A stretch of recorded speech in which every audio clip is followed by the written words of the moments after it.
G'day everyone, this is Andrew Price here from BlenderGuru.com, and in this video tutorial I'm going to be showing you how to create the shattered glass title effect that you just saw. So this sort of effect, it's quite popular, I suppose, in like Hollywood motion graphics, things like that. We often see it in like title intros.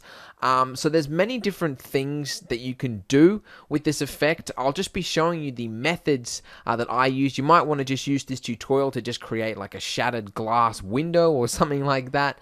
You can use it however you want. But yeah, so I'll be teaching you how you can use this for a title intro. So I'll just show you now sort of what the effect is made up of before we get into the tutorial. So this is sort of the wireframe mode, so you can see what's happening. Now we're actually on frame 1 at the moment. And basically when you play it forward, all the text starts ripping apart, as you can see there. All starts breaking into little pieces. And if we scroll through it, we get to the end. And basically then what I did was then played the animation in reverse, added sound effects in Premiere, things like that, to then give me the result I wanted, where basically all the glasses pulling together to see the finished logo. I know what you're thinking. It's probably not a good idea to blow up your own logo. Sort of gives the wrong impression. Let's chalk it up to one of those things you learn after a project's finished. Sort of not good for like a company brand to be blowing up their own logo. But anyway, there you go. Anyway, so let's have a look at what the scene is made up of. So basically the text is made up, it's just hand modeled text, it's just on one plane, and it's all modeled as you can see there, and then using a series of modifiers such as the subsurf modifier, we've got the explode modifier, the solidify modifier, and a couple of other things, that gives us the finished result that you saw. So hopefully that explains, sort of clears things up, and now let's get into the tutorial itself. Alright, let's talk about text. Baby, let's talk about you. No. The text that I used for my finished animation is essentially just a mesh that was hand modeled.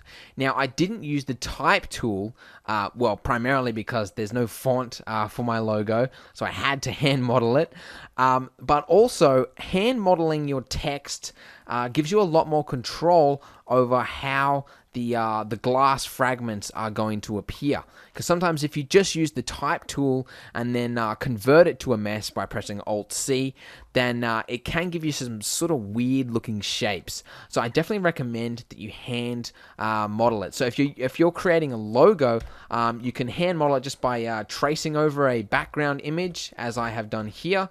I won't show you, how I model it. It's fairly straightforward. If you want to check out the StarCraft 2 logo tutorial I created recently, there's tips on that.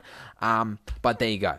Now, once you've got your text there, one thing you might want to do is add a subdivision subsurf modifier, and what that will do is apart from smooth out the text, get rid of the kinks, it'll also give you more faces. It's definitely something that you want to play with, sort of how many pieces of glass you want to appear in your scene. So you will need to experiment with how many levels of subdivision you want, because that does play a part in how the glass will look. Alright, now once you've got the finished mesh, what we need to do is add a particle system. Okay, now this particle system that we're adding here, this will become the glass particle, sort of how the mesh will rip up into different pieces, okay? So each one of these particles is essentially going to become part of that mesh, or part of that mesh is going to become part of the particle. It's sort of hard to explain, but yeah, you'll see in a moment. So basically the behavior that we apply to these particles is how the glass is going to appear. So by default, the particles drop to the floor. Perfect. Not really. So first thing I'm going to do is set the gravity to 0. Now we've got like a Star Warsy looking effect coming out of there. So, all right. Let's start. Okay.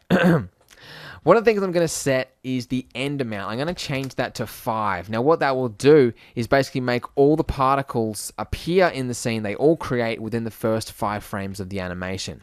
I'm also going to set the lifetime of the particles to 250. And that will ensure that they never expire, they never disappear throughout the animation, so they're always visible.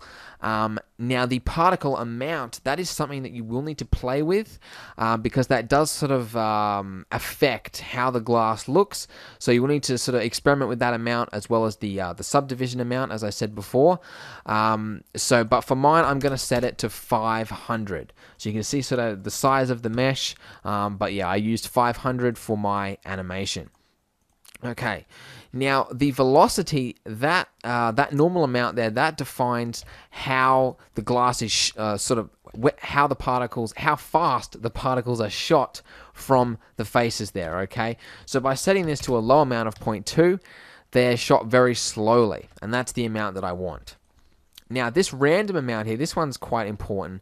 That defines sort of basically how random the sort of particle direction is. So setting it quite high like that does give you some not very good results. For mine, I used a 0.5 random amount, which gives you that look there. Now, the other big thing that I'm going to change is the dampen amount, okay? Now, what this will do, if I just show you, is it dampens the particles when they come out. Does that make sense? That basically, that's to give it sort of like a freeze time, like a slow motion look. So the particles come out at full force like they should, but then that dampen amount defines how quickly the particles are slowed down. So if you're not going for like a slow motion time freeze sort of thing, then you can just ignore that dampen amount. Okay. Now, there's a few other settings there that you can play with. The big one you do need to note is the render settings. By default, it will render each of those particles as a halo, basically like a glowing orb in your scene, which obviously you don't want. You actually want to set the render type to none, okay?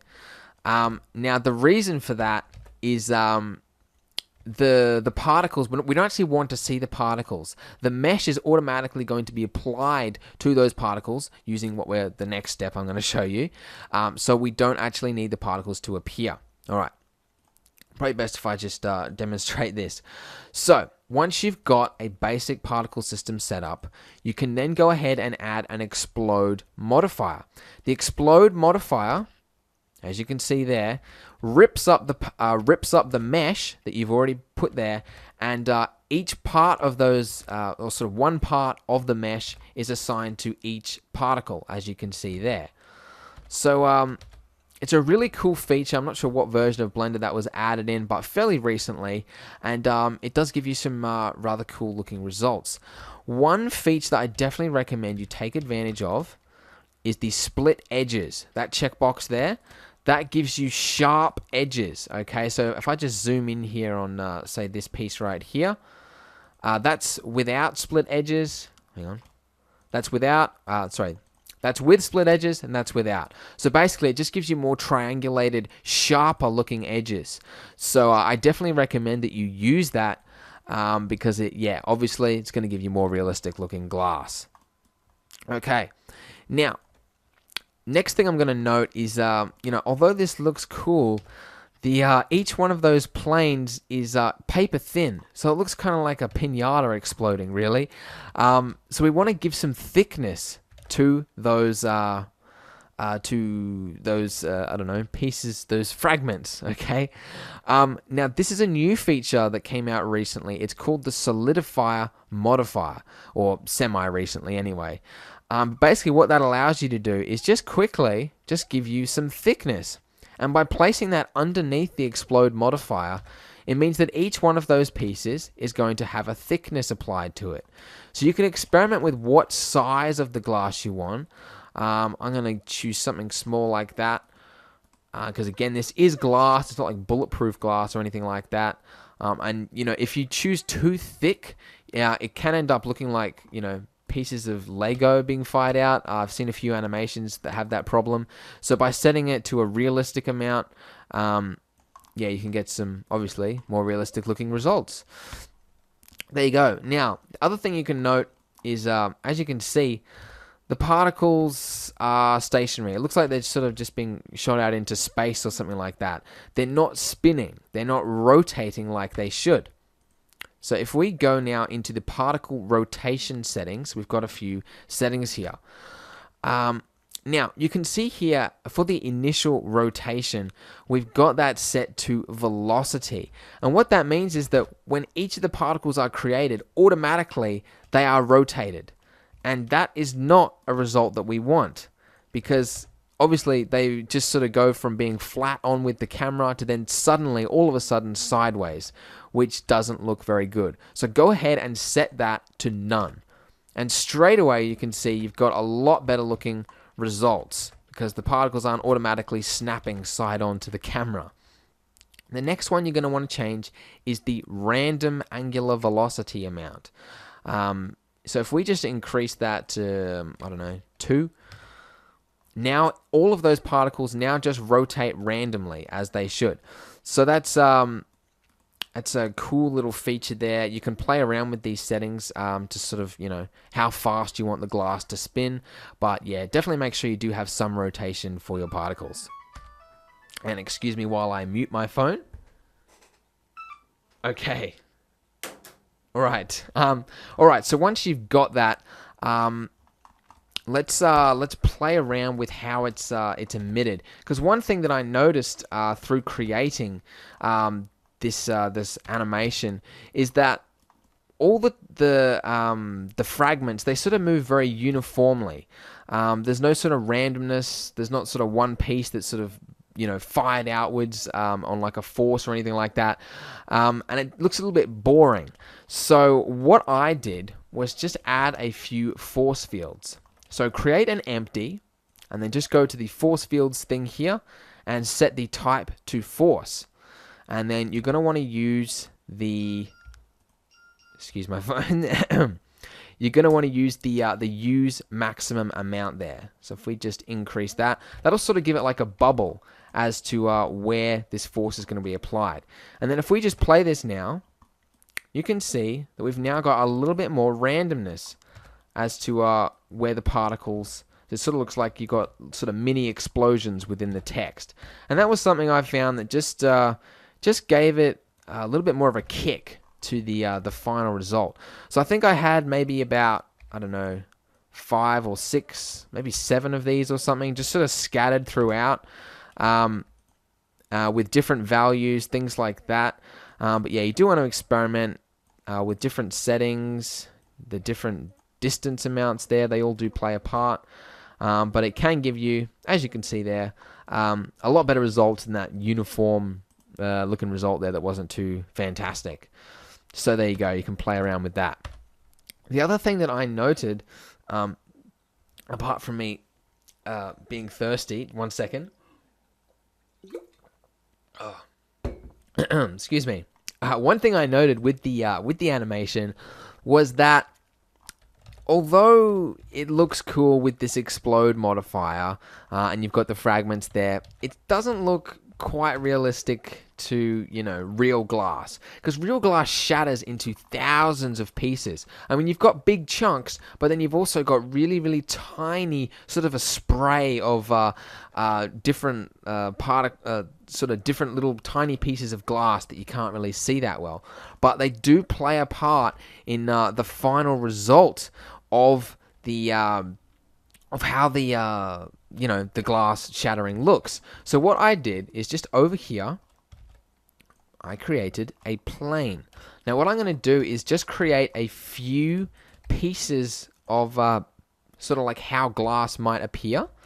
So I'm just going to duplicate this a few times. So just creating a few random glass shards. You don't need to spend too long on this. And then what I'm going to do is with each of these 4 planes here, I'm going to select all of them like that and press Control G. And that will add all of them to the same group. It's a handy little key function there. And I'm going to call this group glass shards, okay? And now, if we select our mesh here, I'm going to go to our particle settings and add another particle system. I might see actually if I can just copy the same settings from that one, just so I don't have to change very much. There we go, it's looking pretty good. Now, if we go now to the render settings here, sorry, the phone is going nuts. I have a friend trying to call me. If we go to the render settings here, and in the group, if we just set this to, oh, you can see how many times I've done the tutorial, glass shards. And in the emission amount, I'm going to set this to a higher thing. So basically, we've got the large fragments there. In fact, I might just label them. Large fragments. Tiny shards. Okay. So then if we play this, you can see this sort of result that we're getting. And if we zoom in here, actually let's just go to the display and let's click rendered. Whoa, that's a mess. Okay, so the particle size, that does play a big part in it. So I'm going to turn that way down to, let's say, a 0.01, and I'm going to set the randomized size to something else as well. In fact, I'm going to set this to something even smaller. Say a 0.05, so half the size. And you can see you've got a lot more realistic looking glass. As you can see, my viewport is chugging right now because it's trying to render 30,000 pieces of glass. So I'm going to go ahead and turn the display down to 10%. Okay, so that just makes it a little bit easier for me to maneuver around and things like that. So that is a few of the settings you can play around with. One other thing, just if we go back again to the rotation settings here, if we turn on dynamic, and I do the same for these large fragments here, and if we go to the start and just play this animation, you will see that in the parts where there's a force field, like a force bubble that's pushing it, the fragments are moving a lot faster there, so they're actually spinning. So they're sort of behaving in the way that particles should. In real life, if there was a huge force, those sort of particles would rotate a lot faster than everything else. So that is an important feature, something to check. Make sure you check dynamic, and that will give your particle rotation a lot more realistic looking results. Alright, so that pretty much concludes setting up the particle system.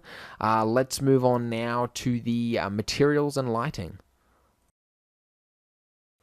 Alright, so let's talk about the lighting. Now the lighting for this is very, very simple. Essentially, just in the top view now, what I'm going to do is just add an area lamp. And what this is going to do is just provide some lighting, I suppose, sort of from the right side. Now we want to make the size of it maybe about 3, something like that, just to give it sort of a bold sort of look, and set the distance something so that it's sort of everything is in frame. I think about 13 is fine there. And the amount that you set that to is I'm going to set that to a 0.08. So not very. You don't want too strong a lighting for this, or else you can get some funny looking results. Now for the rest of it, what I'm going to do is just position a few other lamps, and these are going to be spec only lamps. So basically, just in the settings over here, I'm going to turn off diffuse and just leave specularity on. Now what that's going to do is basically mean that the lamp is only going to show up when the glass is reflecting off that light. It's not actually going to light up the glass itself. It's just going to be reflections only. So that's sort of a handy thing that you can sort of position around the scene. I think I added a few of these, maybe 3 or 4, just around it, and possibly one on the other side as well. But that is essentially it. In the world panel, you do want to make sure you've set the background to a black color, as I have here. Now, for the materials, let's move on to the materials now. The materials itself, we're just going to be setting up a very basic glass material. So for that, I'm going to turn on transparency. I'm going to set it to ray trace transparency so we get some more realistic looking results. And I'm going to turn the alpha down to a 0.01 because we don't really want to see the glass at all. Okay, now for the specularity amount, I'm going to try, let's say something like this should be fine. And I'm going to turn the IOR up, which, as many people told me, IOR stands for Index of Reflection. A little bit of a tip there for you. Now, I'm also going to turn on Mirror. And I'll make this sort of a low gloss sort of looking thing. Now, the reason I'm turning on Mirror is because, as you'll see here, I've actually created also a half sphere. And what this has basically as a material, it's just got a picture of a city applied to it. Now, I won't show you how to make that. It's fairly straightforward. Just UV unwrap it and apply that. If you want to download the finished dot blend, you can see that. Basically, that just sort of adds like a subtle environment in the background for the glass to reflect off. So that's something you might want to think about. So let's just take a look at how our scene looks now once it's rendered. Okay, so you can see the thousands of fragments of glass are really coming into it, and it's being lit up from the right-hand side, and you've also got some reflections coming from other lights as well. But generally, it's looking fairly good. So what we can move on to now is the compositing. Now, when it comes to compositing, you do want to work out what sort of effect you want to achieve before you actually move into the compositor. So, having a look at this glass here, some sort of things that I sort of thought up, and the things that I used for my final animation were that I wanted to have vector blur, meaning like motion blur. So when the glass moves, obviously you see like a motion trail behind it. And I also wanted some depth of field, and that depth of field is really powerful. Cool looking effect for a scene like this because the finer particles that fly around in the background, they sort of go out of focus, and it does look really cool. So those are two things that I really want for this scene. So before we move into the compositor, we do need to do a few things. First one being is in the layer settings here, in the render layer settings, we need to turn on vector, and that will allow, basically if we re-render it, then it will calculate the speed of the scene and the motion of things, so we can apply a motion blur to it. So you do need to turn that on before you render it. Now, the other thing that I want to do is, of course, with the, I said it before, depth of field. I want to add some depth of field, so I need to set up the point of focus for the camera. So there's a tutorial, a more in-depth tutorial for this on Blenderguru if you want to check it out. But essentially, the point of focus is if we select this camera here, it's basically what's defined in this depth of field box here. So that's looking for an object to focus on. Now, if we set limits here, then you can actually see this little yellow marker there, and that's telling us where it's being focused on.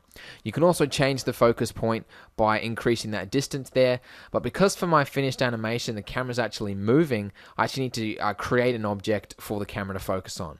So very easily, I'm just going to add an empty, like so. And I'm just going to, let's see, where is it, 97. Let's have a look at how this... I'm going to create this basically in the middle, or sort of in the middle, maybe near the front of the glass shards here. Maybe a little bit further. Something like that. So I want to create, just sort of give you a look what the glass looks like up close, so that's where I'll be rendering it from. Okay, so I've got the empty positioned there, and I just need to rename the empty now. So I'm going to, if I can find the box where you label it, view, display, item. There we go. I'm going to call it DOF, which stands for, of course, depth of field. You can see now the camera, that little yellow marker now has positioned itself at that empty. And now when the camera moves, it's now staying focused on that point where it should, as I want it to. So that's looking pretty good. So now that you've set that up and you've got the camera now focused on a point, and you've also checked vector in that layer settings there. We now need to re-render it just so that it takes all those settings we've done and applies it to the render. Because if you don't re-render it, then you won't see the changes in the finished result. Okay, so now that's rendered, let's move to the compositor. And the easiest way to do that is to just hit Control left arrow. Okay, so we're in the compositor now, and you can see we've got our render layer here with the speed output. That's very important because we enabled vector right there. So the first thing we're going to add to our scene is the vector blur. So go to Add Filter, and then select Vector Blur. Okay, pretty simple. And just connect the Z and the speed into the right ports. And what this is going to do is just create some motion blur around the glass shards, so where it's moving. We've also got the camera that's moving backwards, so you can see the motion blur sort of coming into that. I've set the blur amount to 2 there, but you can set it to more or less, play around with what works. The next thing I'm going to add is the defocus node, and this will give us some sort of out of focus look to the glass shards that aren't in focus essentially. So, I mean, there's a tutorial on this on Blender Guru if you want to check it out. I go into a little bit more on the settings for this, but I'm going to set the f-stop for this to say 30, maybe 60, something like that. Just want to be a little bit out of focus, more to the back, not really much at the front, but that's looking pretty good. Now, the next thing I want to add to the scene is I want to give it a sort of a glinting light effect. So where, the glass shards are, turning around and catching the light off those lamps that we set up, we want to sort of make like a star effect or like a glow effect. So for the glow effect, what I'm going to do is first of all, add a blur node. And let's set the type to fast Gaussian. People that follow my tutorials will know that I love the fast Gaussian type blur. One of my favorites, really quick. Now you can see there that if we added this as sort of like a glow effect, everything is now glowing. So what we need to do first of all is we need to drop an RGB curve between the blur node and the render layer node. And now if we just tweak the contrast, we have control over what parts of the scene are going to be glowing. So really, if we just let's try connecting this like that. If we just continue tweaking this as such, so we've really only just got the really blown out white parts. We only really want those to be displayed, not really much else. Alright, so that's looking pretty good for what I like. And let's have a look with the blur node. Okay, so now, and actually if we add another one, I might just let's have a muck around. You can really get creative with these the blur nodes and add different ones together for different effects. If we set that to 5, okay, so it's giving us a bit of a different look. Set this one to 80. Okay, so that gives us a more of a hazy outline look. Try setting that to 5. I think I like the look of that. Okay, and now if we add a glare node, so we're going to set these just sort of, it's hard to see because the background there, but you can sort of see what's happening now. So if we add a glare node, as such, like this, again, going to add a viewer node so we can see what's happening. We don't actually need this RGB curve for the glare node because it's got this threshold setting here.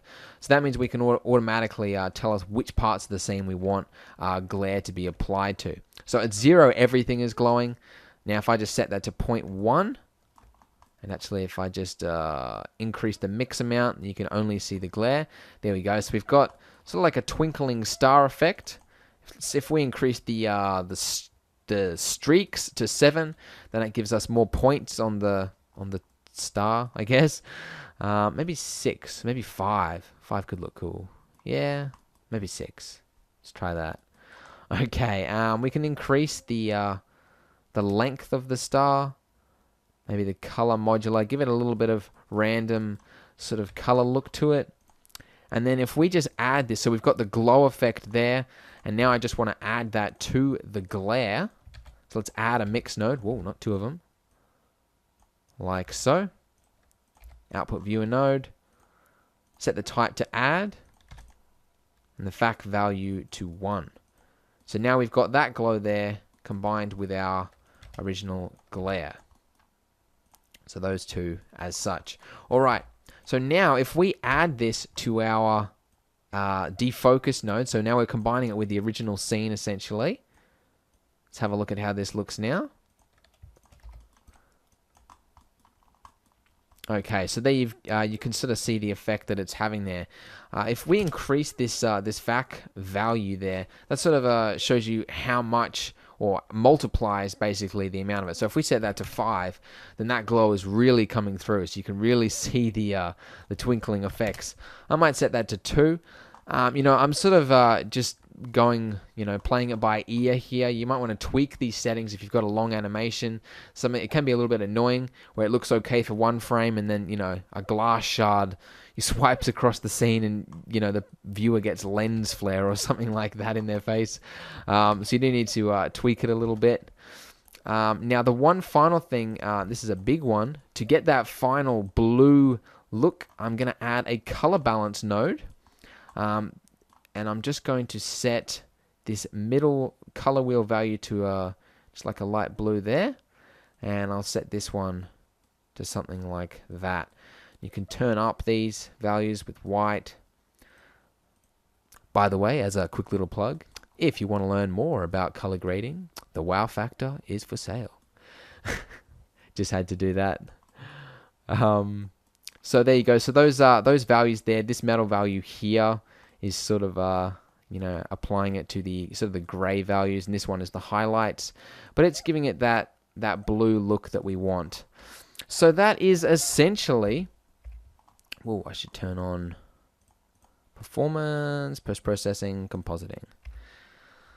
There we go. So that is essentially how to create that glass shattering effect. So we could render this now as an animation, and you would see the basically it all coming, sort of is blowing apart. Then if you use any sort of video editing software or even the sequencer in Blender, you can then reverse those frames to sort of have it all pulling together. So that is that's basically the end of the tutorial. I hope you've enjoyed it. If there's something that you've missed or something you don't understand from this tutorial, again, you can always download the finished.blend. If you're viewing this from blenderguru.com, you should see it underneath the video. There's a link there, and you can check that out. But anyway, that's all from me. I hope you've enjoyed this tutorial. Thanks very much for watching.